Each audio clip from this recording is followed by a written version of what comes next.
Everyone says Paris is one of the most walkable cities in the world. Barcelona might be better. And once you see why, it's hard to unsee. Both cities will tell you that they're built for people on foot. Both have the sidewalk culture, the cafe terraces, the historic streets, but they're built on completely opposite ideas about what a walking city actually is. One was designed by gut instinct and turned out beautiful almost by accident. The other was designed from data, specifically to keep people alive. So, Paris versus Barcelona. Which city is actually better to walk? Street design philosophy. The reason these two cities feel so different on foot starts about 160 years ago with two men who had almost nothing in common. Baron Jorge Eugene Haussmann was Napoleon III's prefect of the sign. Between 1853 and 1870, he dismantled medieval Paris and rebuilt it from scratch, driving over 87 miles of new boulevards straight through the city, demolishing whole neighborhoods to do it. The goal was practical. Move people, move goods, move troops fast if a revolution came. What he accidentally produced was one of the most striking walking cities on earth. The cream limestone facades, the uniform six-story building heights, the tree-lined perspectives. None of that was designed for the person on foot. It just turned out that way. But here's where it breaks. Haussmann was thinking about traffic first, always. So Paris ended up with a split personality. Grand, generous boulevards sitting right on top of a much older, much narrower street fabric that never went fully away. Duck off a main boulevard into the Marais and you feel it immediately. The scale drops, the light changes, and you're briefly in a completely different city. Here's why this matters when you're actually walking. You can't predict what you're getting. One turn and the generous version of Paris disappears entirely. Barcelona had its own crisis at roughly the same time. By the mid-1800s, it'd become one of the most dangerously overcrowded places in Europe. Population density as high as 1,500 inhabitants per hectare inside its medieval walls. Workers in the old city were dying at an average age of 23. The city needed to expand urgently. The Spanish government commissioned a Catalan civil engineer named Ildefons Cerdà. What Cerdà did before drawing a single line is what separates him from Haussmann entirely. He spent years running statistical studies on how working-class people actually lived, measuring how wide a street needed to be for proper airflow, calculating minimum air volumes per person per room. He was building a city from data, specifically because he believed the way cities had been built until then were literally killing people. His plan, the example, meaning expansion in Catalan, called for a grid of blocks roughly 370 feet per side, with streets 20 to 30 meters wide and 5-meter sidewalks on each side. Every block corner cut at 45 degrees. Buildings kept low enough to let sunlight reach every apartment. Each district to 20 blocks would contain shops, schools, and services so no resident ever had to walk far for anything. That was the vision. The reality fell short, as it almost always does. Property developers pushed building heights up, filled interior courtyards reserved for gardens, packed in far more apartments than Cerdà intended. But the grid itself, the street widths, the chamfered corners, the organizing logic, that part managed to survive. And Barcelona has spent the last decade trying to recover the rest. And this is the part people don't expect, that a city plan from 1859 is still measurably shaping how comfortable your feet feel today. Block size comparison.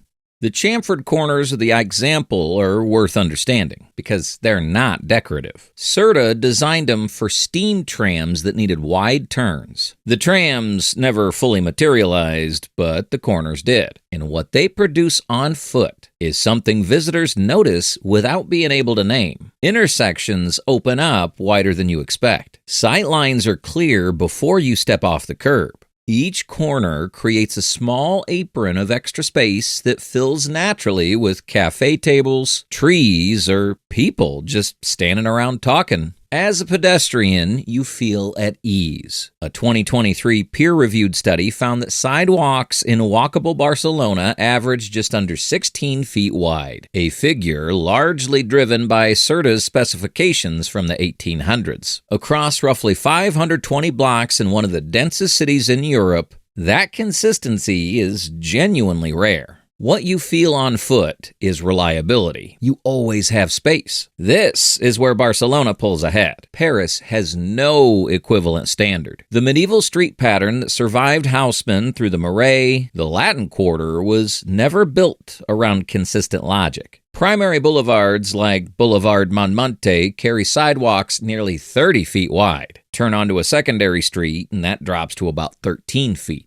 2 turns apart, and the city feels completely different. Whether you land on the generous version or the cramped version is mostly a matter of where you happen to be heading that day. As a walker, you can't plan for it. You just absorb it. Traffic calming methods. Barcelona's approach to cars is structural in a way Paris's is not. The city developed the superblock model, taking a 3x3 grid of example blocks, restricting through traffic inside the perimeter, capping interior street speeds at about 6 miles per hour, and handing whatever road space that frees up back to the residents. In the San Antoni neighborhood, after the first intervention, 82% of cars that used to cut through simply stopped coming. Streets that had functioned as through routes for decades were redesigned into shared public space almost overnight. Seating areas, trees, children's play zones, room for the kind of slow lingering that a moving traffic street never allows. What this feels like as a pedestrian. You step onto what used to be a road and it just belongs to you now. The city's stated goal is to keep rolling this out until every Barcelona resident lives within 650 feet of a car-free green space. But here's where it breaks for Barcelona. The rollout is still partial. Step 1 block outside a treated superblock and the old conditions snap back immediately. Most example streets are still running under the old rules. Paris has been working at car reduction across a much broader canvas. Mayor Anne Hidalgo converted the Seine riverbanks from expressway-level car routes into public promenade in 2013 and 2016. In November 2024, the first 4 arrondissements became a limited traffic zone, cutting off through traffic in an area that 350,000 to 500,000 vehicles had been crossing daily, roughly half not stopping anywhere in the zone. In March 2025, Parisians voted 66% in favor of pedestrianizing 500 more streets, bringing the car-free total towards 700, roughly 1/10 of all streets in the city. Barcelona is redesigning streets from the inside. Paris is closing streets off. As someone walking through either city, you feel the difference. Barcelona gives you deep pockets of calm. Paris is becoming calmer everywhere. All at once, just more gradually. Public squares and social life. Walk the example on a weekday afternoon, and social life is just happening, spread evenly across the grid rather than concentrated anywhere specific. The wide pedestrian strips along Rambla de Catalunya push cars to the outer edges and give the middle of the road back to the people. The design doesn't force public life into existence. It makes room for it, and people fill that room without needing any prompting. As a pedestrian, you don't feel like you're visiting a city. You feel like you're part of it. Then step into the Gothic Quarter and everything changes. And this is the part people don't expect. How close these two textures sit to each other. Car-free medieval lanes narrow to barely more than arm's width in places. Stone underfoot. No grid logic operating. Everything narrower than you expect. The pace drops whether you want it to or not. People stop mid-street to check a map or stand in a doorway for no particular reason. There's a quietness in there that the examples simply can't produce. Barcelona does something clever by having both of these things side by side. The grid gives you structure and ease. The Gothic Quarter gives you atmosphere. Most cities make you choose between the two. Paris gathers its public life into larger, more deliberate spaces. Place des Républiques, Place des Bastilles, the Luxembourg Gardens, civic-scale places that feel genuinely ceremonial. Around 100 streets are permanently pedestrianized, including Rue Mouffetard, a market street for centuries that still pulls a crowd at 9 in the morning. On Sundays, the Paris Respect program closes Montmartre, the Marais, and the Canal Saint-Martin to traffic entirely, giving those neighborhoods back to whoever wants to walk through them without negotiating a single car. But here's where it breaks for Paris. Outside the designated zones, social life on foot depends heavily on where you happen to land. There's no grid guaranteeing you room. Noise and pollution levels.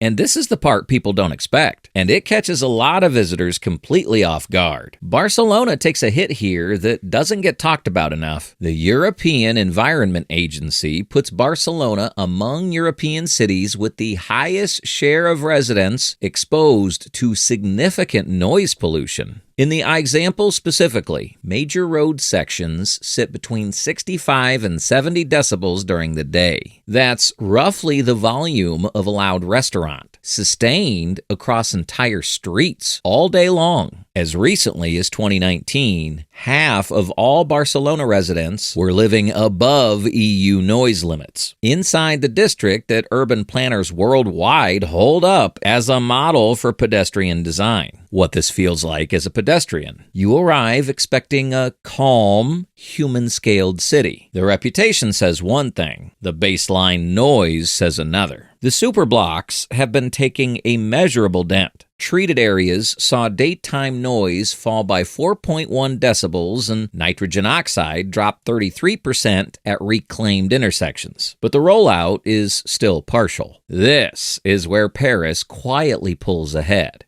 On Nembeo's self-reported city comparisons, residents score Barcelona meaningfully higher on noise and light pollution than Paris. Paris has its own construction noise as new pedestrian streets get rebuilt, but the limited traffic zone is projected to cut vehicle traffic by 30%. On certain central routes. The city is getting quieter at a faster pace than Barcelona right now. Walking through the first arrondissement on a weekday afternoon, you notice it. Less engine noise, more footstep sounds. It's a small thing that changes how long you actually want to stay outside. Pedestrian comfort test.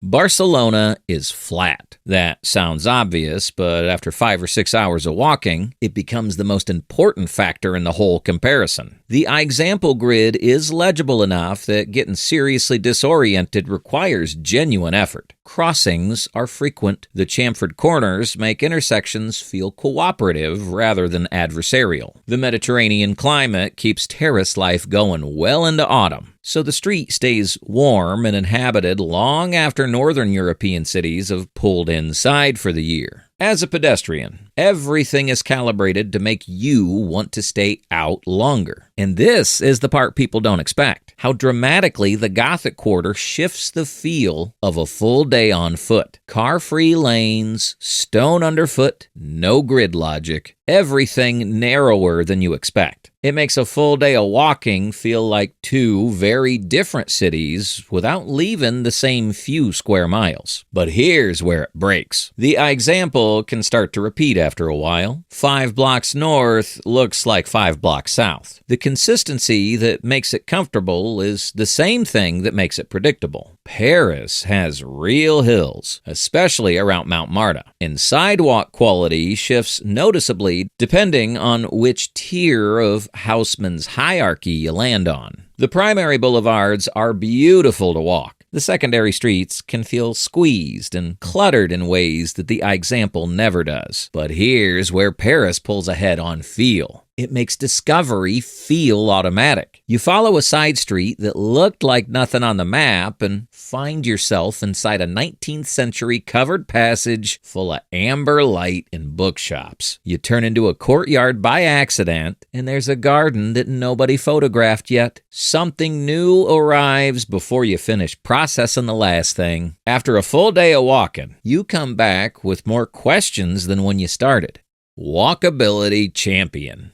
Barcelona wins on design. Serta figured out in 1859 what most cities are still trying to legislate into existence. Consistent sidewalk widths, flat terrain, mixed-use density spread evenly across every block, and a geometry that actively invites people to slow down and stay outside. The superblock program is recovering what the original plan intended, and the city is becoming more genuinely walkable every year. As infrastructure built specifically for people on foot, Barcelona is the more functional city. But here's where Paris takes it back, and it's not infrastructure. The culture of flânerie, the French tradition of aimless, observant wandering with no destination in mind, has been built into how Parisians use their streets for well over a century. Walking in Paris doesn't feel like navigating infrastructure. It feels like the city has something to show you, and it never quite runs out. And this is the part people don't expect, that the less perfectly designed city might actually be the better walk. So if comfortable, consistent, and effortless is the goal, Barcelona is the answer. If the walk itself is the thing you want to talk about afterward, Paris takes it. If this kind of breakdown's your thing, hit the like button and subscribe to the channel, because there's a lot more of this coming. The subscriber pick of the week is right here. Go check it out.